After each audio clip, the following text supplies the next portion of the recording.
Hello dear friends, आज हम लोग the tale of Melon City poem का समरी कवर करेंगे which is written by Vikram सेठ।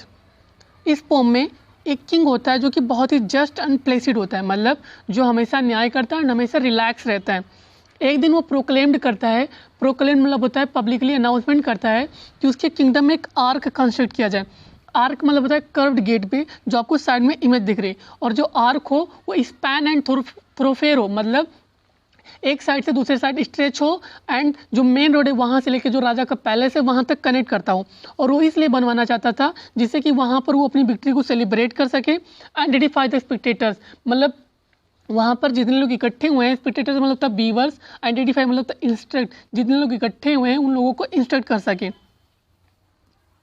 According to the king proclaimed, जैसा राजा का जो ऑर्डर होता है उस ऑर्डर के अकॉर्डिंग जितने वर्कमैन होते हैं वो लोग जाते हैं आर्क को बिल्ड करते हैं। जब आर्क बन के रेडी हो जाता है तब एक दिन जब वो किंग होता है जो उस आर्क के नीचे से गुजर रहे होते हैं तो जो उनका क्राउन होता है वो टकरा के नीचे गिर जाता है, क्योंकि जो आर्क होता है उसकी हाइट बहुत ही लो बनाई छोटी होती है। और जब ऐसा होता है तो रिएक्शन ऑफ किंग क्या होता है देखती, जब वो जो राजा हमेशा प्लेसिड रहता है, शांत रहता है, उसके चेहरे पे एंग्री एक्सप्रेशन आ जाता है। फ्रॉन फेस मतलब तो एंग्री एक्सप्रेशन। और फिर जो किंग होता है वो कहता है कि ये इंसल्ट है। इसके लिए वो बोलता है कि जो चीफ ऑफ बिल्डर्स है उन्हें फांसी दी जाएगी। इसके लिए रोप और गैलोस अरेंज किया जाता है।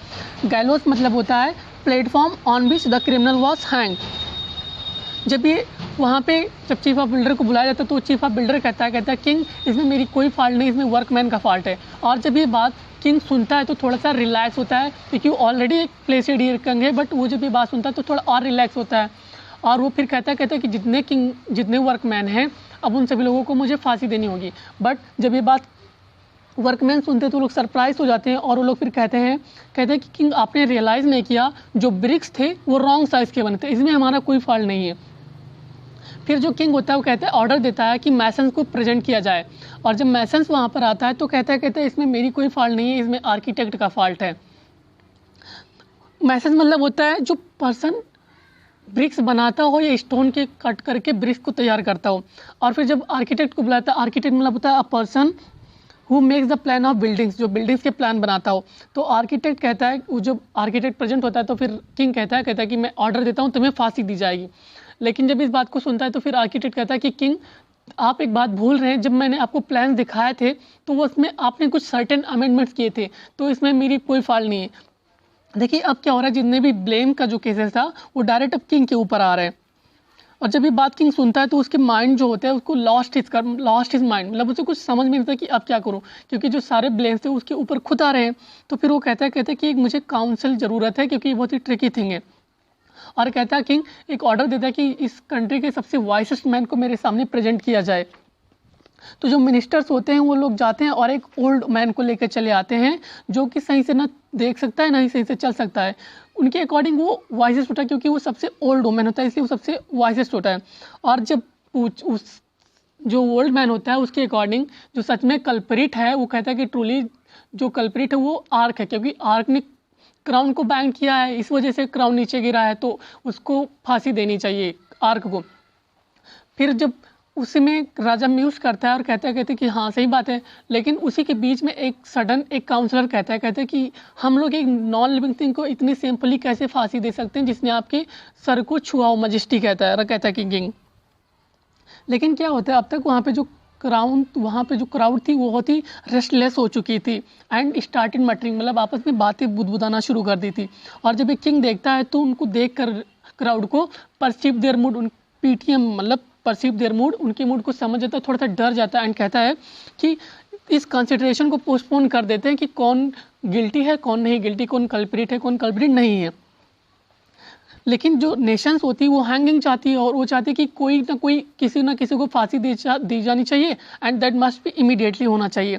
इसके लिए एक नूज सेटअप किया जाता है। नूज मतलब होता है जो आपको साइड में इमेज दिख रही है बीच में, इसी को नूज कहते हैं।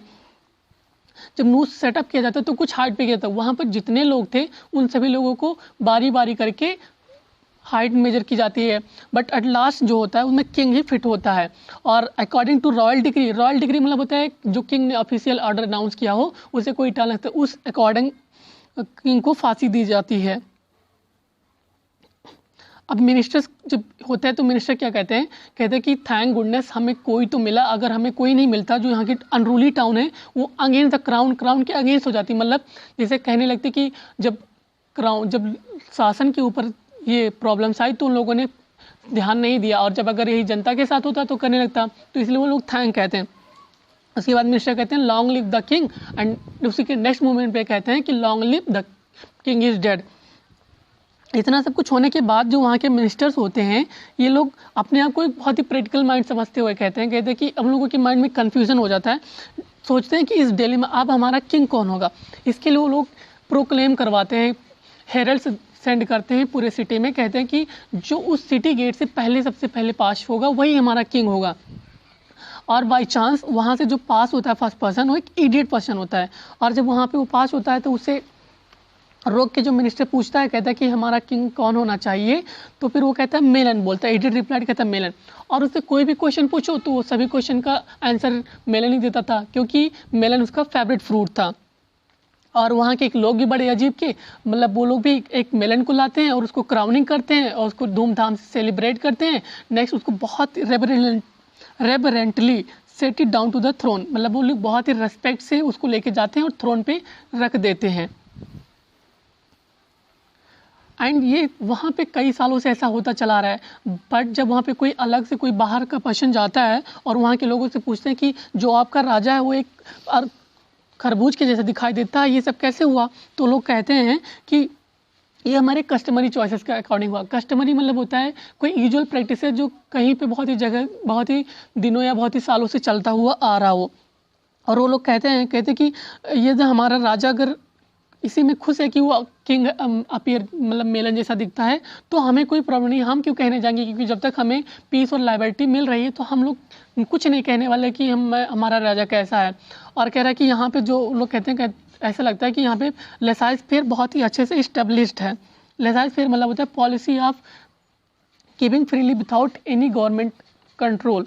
आप वहाँ पे कुछ भी कर सकते हैं विदाउट गवर्नमेंट कंट्रोल्स के, तो इस अकॉर्डिंग वो लोग वहाँ पे बहुत ही खुश हैं। और उनका एक किंग एक मेलन है, उससे उसको कोई प्रॉब्लम नहीं है।